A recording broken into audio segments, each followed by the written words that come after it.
America में immigration rules पहले से ही सख्त माने जाते हैं, लेकिन पिछले कुछ समय में इन्फोर्समेंट और भी तेज हो गया है, खासकर जब कोई मामला रोड सेफ्टी, कमर्शियल ड्राइविंग और अनडॉक्यूमेंटेड स्टेटस से जुड़ जाता है। तो वह सिर्फ एक एक्सीडेंट नहीं रह जाता, बल्कि नेशनल लेवल डिबेट का मुद्दा बन जाता है। हाल ही में ऐसा ही एक मामला सामने आया जब भारतीय मूल के 25 वर्षीय ट्रक ड्राइवर सुखदेव सिंह को अमेरिकी इमिग्रेशन एजेंसी आइस ने गिरफ्तार कर लिया। ये मामला इसीलिए चर्चा में है क्योंकि जिस व्यक्ति को गिरफ्तार किया गया वो अमेरिका में इलीगल स्टेटस में रहने का आरोपी बताया गया, लेकिन उसके बावजूद उसके पास कमर्शियल ड्राइवर्स लाइसेंस यानी कि सीडीएल मौजूद था और वो एक सेमी ट्रक चला रहा था।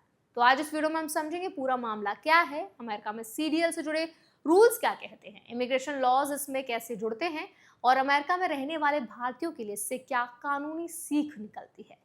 तो चलिए फिर जल्दी से वीडियो को स्टार्ट करते हैं। हाय, मेरा नाम है वर्षा दुबे और आप मुझे देख रहे हैं एनबीडी टेक एड पर। ये घटना 6 मार्च 2026 को अमेरिका की इंडियानापोलिस, इंडियाना में हुई। बताया गया कि सेमी ट्रक चला रहे सुखदेव सिंह का वाहन ई रेमंड स्ट्रीट और I-65 हाईवे के पास एक पेडेस्ट्रियन से टकरा गया। दुर्घटना इतनी गंभीर थी कि घायल व्यक्ति को तुरंत अस्पताल ले जाया गया और उसकी हालत क्रिटिकल बताई गई। घटना के बाद मौके पर इंडियाना स्टेट पुलिस पहुंची और आरोपी ड्राइवर को हिरासत में ले लिया गया। इसी दौरान स्थानीय अथॉरिटीज ने इस मामले की जानकारी US immigration and customs enforcement यानी आइस को दे दी। जांच के दौरान पता चला कि ट्रक चला रहा व्यक्ति अमेरिका में अनडॉक्यूमेंटेड स्टेटस में रह रहा था। इसके बाद आइस ने उसी दिन उसे अपने कस्टडी में ले लिया। इस मामले ने इसीलिए भी बड़ा विवाद पैदा किया क्योंकि सामने आया कि न्यूयॉर्क राज्य ने 2 जनवरी 2025 को सुखदेव सिंह को non domiciled commercial drivers licence जारी किया था। यानी वो व्यक्ति अमेरिका में परमानेंट रेजिडेंट नहीं था, फिर भी उसे कमर्शियल ट्रक चलाने की अनुमति देने वाला लाइसेंस मिल रखा था। यहीं से मामला इमिग्रेशन और लाइसेंसिंग पॉलिसी के बीच एक बड़े सवाल की तरह सामने आया।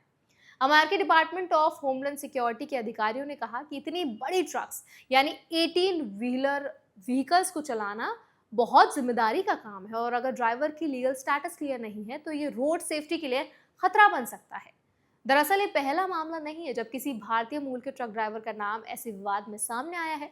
पिछले साल भी एक सिमिलर एक्सीडेंट में हरजिंदर सिंह नाम के ट्रक ड्राइवर पर आरोप लगा था कि उसने फ्लोरिडा टर्न पाइक पर इलीगल यू टर्न लिया था, जिसके बाद एक मिनी वैन ट्रक से टकरा गई और 3 लोगों की मौत हो गई। इस मामले में भी ड्राइवर के पास सीरियल लाइसेंस था, जबकि उसकी इमिग्रेशन स्टेटस पर सवाल उठ रहे थे। इन्हीं घटनाओं के बाद अमेरिका में कमर्शियल ड्राइविंग लाइसेंस को लेकर फेडरल लेवल पर जांच शुरू हुई। डिपार्टमेंट ऑफ ट्रांसपोर्टेशन ने 2025 में एक ऑडिट किया जिसमें पाया गया कि कुछ राज्यों में फॉरेन ड्राइवर्स को दिए गए नॉन डोमिसाइल सीडीएल लाइसेंसेस में कई इरेगुलरिटीज थी। रिपोर्ट में यह भी बताया गया कि न्यूयॉर्क राज्य में जारी किए गए ऐसे लाइसेंसेस में से 50% से ज्यादा मामलों में नियमों का सही पालन नहीं हुआ था। इसी बैकग्राउंड में अमेरिकी राजनीति में भी ये मुद्दा उठने लगा। राष्ट्रपति डोनाल्ड ट्रंप ने अपने हालिया state of the union address में कहा कि वो एक नया कानून लाने की कोशिश करेंगे जिसे दलीला लॉ कहा जाएगा। ये कानून एक छोटी बच्ची दलीला कोलमैन के नाम पर प्रस्तावित किया गया है, जिसकी 2024 में एक ट्रक एक्सीडेंट में मौत हो गई थी। इस कानून का मकसद कमर्शियल ट्रक ड्राइवर्स के लाइसेंसिंग सिस्टम को और सख्त बनाना बताया जा रहा है। अब यहाँ समझना जरूरी है कि अमेरिका में कमर्शियल ड्राइवर्स लाइसेंस यानी सीडीएल के लिए कुछ बेसिक लीगल रिक्वायरमेंट्स होती हैं। आमतौर पर ड्राइवर को ड्राइविंग टेस्ट, मेडिकल क्लियरेंस और ट्रेनिंग प्रोसेस पूरा करना होता है।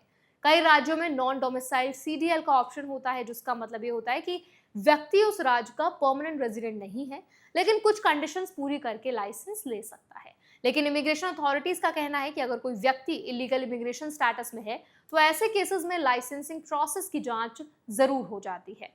यही वजह है कि ऐसे मामलों में एक्सीडेंट के बाद अक्सर इमिग्रेशन एनफोर्समेंट भी शुरू हो जाता है।